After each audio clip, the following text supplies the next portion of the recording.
তাদেরকে কিনে নিয়ে আসার পরে মক্কা যখন বিজয় হয়ে গিয়েছে, সেই বদর যুদ্ধের মধ্যে বেলাল রাদিয়াল্লাহু তাআলা আনহু উমাইয়াকে সামনের মধ্যে পেলেন, যুদ্ধের মধ্যে পেলেন উমাইয়াকে। কাকে? যার কৃতদাস ছিলেন এত বছর। আজকে উমাইয়া বেলাল রাদিয়াল্লাহু তাআলা অস্ত্রের মধ্যে সামনের মধ্যে পড়েছে। বেলাল রাদিয়াল্লাহু তাআলা তাকে এমন কূপ দিলেন, কূপ দেওয়ার পরে থাক কল্লাকে দ্বিখণ্ড করে দিলেন। সুবহানাল্লাহ। বেলাল রাদিয়াল্লাহু তাআলা সামনে যখন উমাইয়াকে পেলেন, উনি বলতেছিলেন, সারা জীবন আমার রাসূলকে গালি দিয়েছো, সারা জীবন আমার রাসূলের বিরুদ্ধে কথা বলেছো, আজকে তুমি আমার সামনে এসেছো, আমি বেলাল তোমাকে রক্ষা করব না। বেলাল রাদিয়াল্লাহু তাআলা উমাইয়াকে জাহান্নামে পাঠালেন। পাঠানোর পরে যখন বিজয় যখন হলো, মক্কা বিজয় হয়ে গেছে, সাহাবায়ে কেরামকে সামনে নিয়ে আমার রাসূল বললেন, ও সাহাবায়ে কেরাম শুনো, জোহরের আযান, জোহরের নামাজের টাইম হয়ে গেছে, আমি আযান দেব। আযান দেওয়ার জন্য একজন লোক লাগবে, বলো তোমাদের মধ্যে কে আযান দেবে? এক সাহাবায়ে কেরাম একজন দাঁড়িয়ে বলতেছে, ইয়া রাসূলুল্লাহ, আজকে আপনাদের আজকে যে বিজয় হয়েছে, আবু বকর সিদ্দিক রাদিয়াল্লাহু তাআলা আযান দিবে।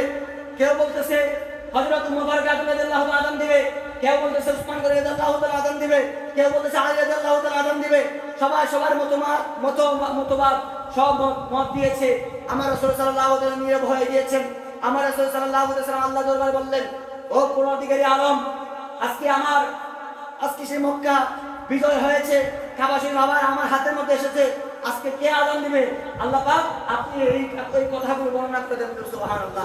আল্লাহ পাক রব্বুল আলামিন সেই জিব্রাইলকে পাঠিয়ে বললেন, ও জিব্রাইল যাও, আমার রাসূলকে গিয়ে বলো, আজকে আবু বকর আযান দিবে না, আজকে উমর আযান দিবে না, আজকে উসমান গনি আযান দিবে না, আজকে মাওলা আলী আযান দিবে না, আজকে আযান দিবে হাবশী বেলাল, যে কালো চেহারার বেলাল, সেই বেলাল হচ্ছে হযরত বেলাল রাদিয়াল্লাহু তাআলা আনহু।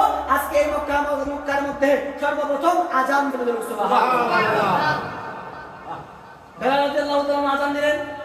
আযান দেওয়ার পরে সকল মানুষ দূর দিয়ে চলে আসলো, কে আযান দিচ্ছে? আমার বেলাল রাদিয়াল্লাহু তাআলা আযান দিতে লাগলেন। হঠাৎ করে আমার রাসূল যখন দুনিয়া ছেড়ে যখন আল্লাহ পাকের দিদারে চলে গেলেন, বেলাল রাদিয়াল্লাহু তাআলা আনহু কান্না করতেছিলেন আমার রাসূলের দরবারে গিয়ে। রাসূল দরবারে বললেন, ইয়া রাসূলুল্লাহ, আজকে আপনি অনেক দিন যাবত আমার সামনে চোখের মধ্যে না। ইয়া রাসূলুল্লাহ, আমি আযান দিলে আজকে আগে তো আপনি নবীজি নামাজের মধ্যে আসতেন, মসজিদ নববীর মধ্যে নামাজ পড়তে আসতেন। ইয়া রাসূলুল্লাহ, আমি সামনে হাঁটলে আপনি পিছে দিয়ে হাঁটতেন। বেলাল রাদিয়াল্লাহু তাআলা সামনে কেন হাঁটতেন? সামনে হাঁটতেন এই জন্য, আমার নবী যখন হাঁটতেন রাস্তা মুবারক দিয়ে, তখন কাফের মুশরিকরা নবীজির পথের মধ্যে কাঁটা গেঁথে দিত, নবীজির পথের মধ্যে বিভিন্ন জিনিস ফেলে দিত। ওই বেলাল রাদিয়াল্লাহু তাআলা সামনে দিয়ে হাঁটতেন। বেলাল বলতেন, আমি যদি সামনে দিয়ে হাঁটি, সর্বপ্রথম আমার পায়ের মধ্যে কাঁটা বিঁধবে, তারপরে আমার রাসূলের পায়ের মধ্যে। সুবহানাল্লাহ। বেলাল বললেন, যদি আমার গায়ের মধ্যে কাঁটা বিঁধে আমার কোনো সমস্যা হবে না, কিন্তু আমার নবীজির গায়ের মুবারকের মধ্যে যখন কাঁটা বিঁধবে, আমি বেলাল সহ্য করতে পারবো না।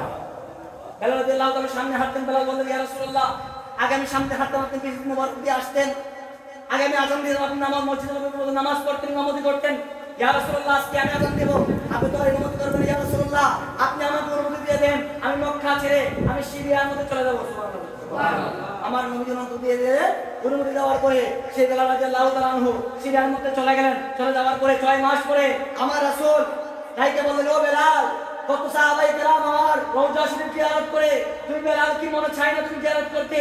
বেলাল তুমি চলে আসো। বেলাল রাদিয়াল্লাহু তাআলা স্বপ্ন দেখার পরে লাফ মেরে উঠলেন, ইয়া রাসূলুল্লাহ, আমি আপনার দরবারে মধ্যে হাজির হচ্ছি। সুবহানাল্লাহ। বেলাল রাদিয়াল্লাহু তাআলা সর্বপ্রথম যখন চলে আসলেন, আসার পর মসজিদ নববীর মধ্যে আসলেন। আসার পরে আমরা রওজা শরীফের মধ্যে গেলেন।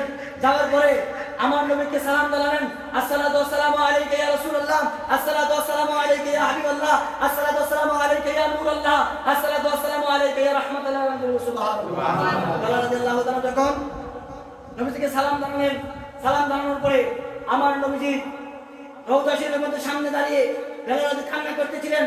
সাহাবায়ে কেরাম যখন ফজর নামাজ পড়তে আসলেন, আসার পর দেখলেন বেলাল রাদিয়াল্লাহু তাআলা নবীর রওজা শরীফের মধ্যে বসে আছে, দাঁড়িয়ে কান্না করতেছে।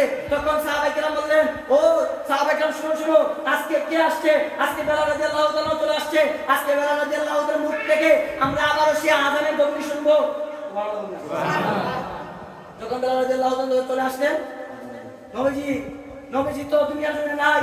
বেলাল রাদিয়াল্লাহু তাআলা সবাই সাহাবায়ে কেরাম জিজ্ঞাসা করলেন, ও বেলাল আজকে তুমি আজান দাও। বেলাল বলেন না আমি আজান দিব না, আগে আজান দিলে আমার নবীজি আমার সামনে থাকতেন, আজকে আমি বেলাল যদি আজান দেই বলো আমার নবীজি আমার সামনে থাকবেন কিনা। সুবহানাল্লাহ। সাহাবায়ে কেরাম সবাই চুপ হয়ে গেলেন। এক সাহাবায়ে কেরাম বললেন যে যাও যাও ইমাম হাসান এবং হুসাইনকে নিয়ে আসো। ইমাম হাসান হুসাইনকে বলে তাহলে বেলাল রাদিয়াল্লাহু তাআলা আযান দিতে বাধ্য হবে। সুবহানাল্লাহ। বেলাল রাদিয়াল্লাহু তাআলা আমার নবীজিকে দেখতেন, আর আমার নবীজির সেই সুরত মুবারক ইমাম হাসান এবং হুসাইনের সেই মুবারক